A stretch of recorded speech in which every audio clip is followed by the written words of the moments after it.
Oh yeah. Probably was bigger. Before we get going, there'll be an embargo section as usual. There's an embargo until 10:30 p.m. tonight. Vinny, you can go first. Sure. Jürgen, first of all, Darwin Nunez, what's the problem? Will he train today? If not, does that rule him out of the weekend? Yeah, the weekend is tomorrow, right? If he cannot train today, then yes, that would rule him out. So we are waiting for last information, so it's not a major one, but it's still kept him out of training. So we have to wait for that. Milner and Firmino as well, are they back and available? And what shape is Gakpo in to make the first Premier League start for Liverpool? All right, for the cup game.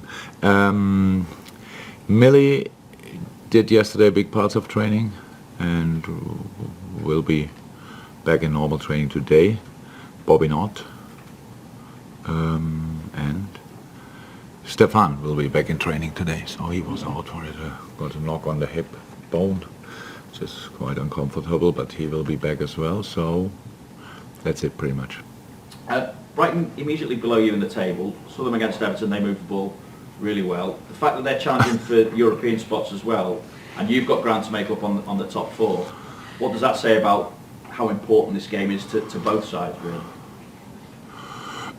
Yeah, I like how you said, they moved the ball pretty well. That's true, that's true.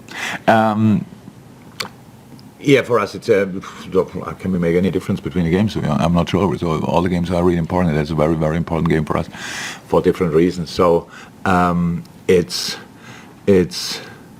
interesting. So the second part of the season start, or after the World Cup, we start now with 2 wins. Then we lose a cup game, and then we draw a cup game. Is that right?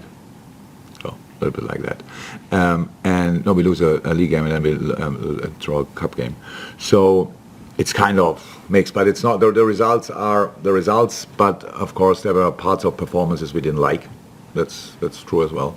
And yes, we have problems. Everybody knows with injuries, these kind of things, but we still could have done better. We could have used our opportunities better and all these kind of things. So that's what we are constantly working on. Obviously it's really tricky that the squad is not the biggest in a moment, so you have to be really careful with the games coming up and all these kind of things. But still, the training week was really good. I liked it a lot.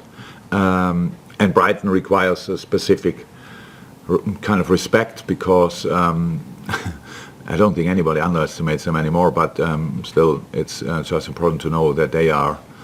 And who would have thought that the possession stats could increase after Potter happened? So Mr. Sadio is obviously loves to have the ball as well, and so they are really playing good stuff and full of confidence. If you want no pressure, I say if they would qualify for Europe, it would be massive, absolutely massive, and these kind of things. So it's a different situation, but for sure. But it's we have the opportunity to go there and cause them real problems. In our best seasons, always Brighton was a tough place to go. It was not that we arrived there and just won the game. So if we could get something there, we had to dig in really deep, and that's what we have to do again, and that's the plan. As you mentioned, the size of the squad, and obviously injuries are playing a part at the moment, but given it's not the biggest at the moment, are you seeing any opportunity opening up to move in the transfer window? I don't think so. It's just the situation. It's like it is, and for me, I'm not there now constantly. I have to talk about it because you asked me about it, so that's it. But in the end, for my job is to do to use the boys we have. So that's it. And I've absolutely no problem. I like the teams we line up, all these kind of things. But then when we start changing, you realize so up front there's not that we don't have now 3, 4, 5 options. So, and if we have options, they get pretty young immediately, which is fine. But that's a situation, and you cannot solve all problems in a transfer window. I know. In a dreamland, you would just buy now players and bring them in, but I don't see that coming. Thank you. Just to come back to Brighton, if I may, the game when you played them earlier in the season was Roberto De Zerbi's first game in charge. So other than the possession stats that you mentioned, what differences have you seen between them? It's proper. Before they played Potter ball, now they play De Zerbi ball. That's how it is. That's how it is. It's what he did before. On that day, I think he was smart enough not to change too much. I'm not sure how many days before he came in. Was it 3-4 days? But in the week before, I think. So that's always tricky. And they did obviously pretty well. But since then, and I respect that a lot. So pushing through your ideas by changing what probably everybody thought at Brighton, that worked out pretty well, and then still to put on your stamp, it's a really good job he did there, I have to say. And but you see the difference. So that's how it is. It was a smart decision from Brighton after Graham to bring him in. Because the ideas are not completely, as you like the philosophy, the possession-based philosophy is very similar.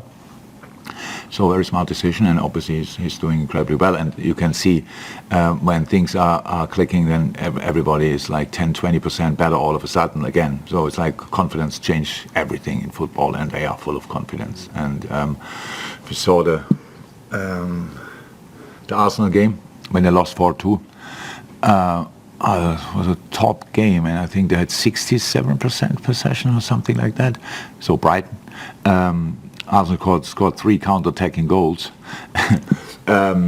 So the pitch at Brighton on top of that is a little bit, not so bigger, but at least wider. And so there's a lot of space to cover, and a lot of space to defend as well. So yeah, it will be. It's a tough one, but I'm really looking forward to it because we had a good week, and I hope that the players who were available during the week at least will stay available, and then we are ready for a fight. And if I may, somebody just sent me a message, said if he plays, of course, Mo Salah's, this will be his 300th club career appearance.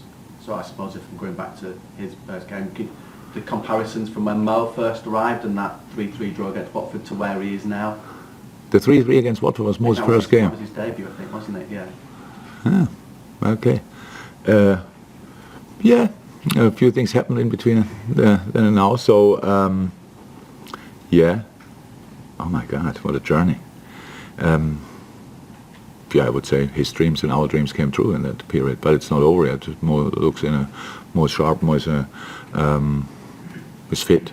So that's all good still, after all these years, after all these games, and that's very important. The most important thing is that he's really available pretty much always. That means, of course, if you have to play that amount of games, that sometimes your performance drops here or there, but it doesn't happen too often. And so, yeah, I think it was a perfect match. Nobody knew that then, but we all were hoping for it, and obviously that happened. Thank you. Julian?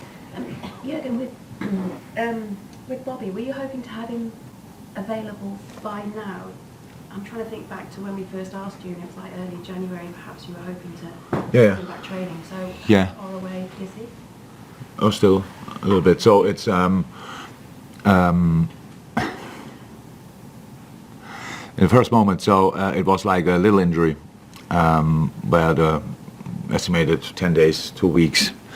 To the normal rehab staff, all experts told us what we can do, and then Bobby felt again something, and that kept him out then, obviously for longer. So I don't know exactly when he will be back, but he is not close to team training now.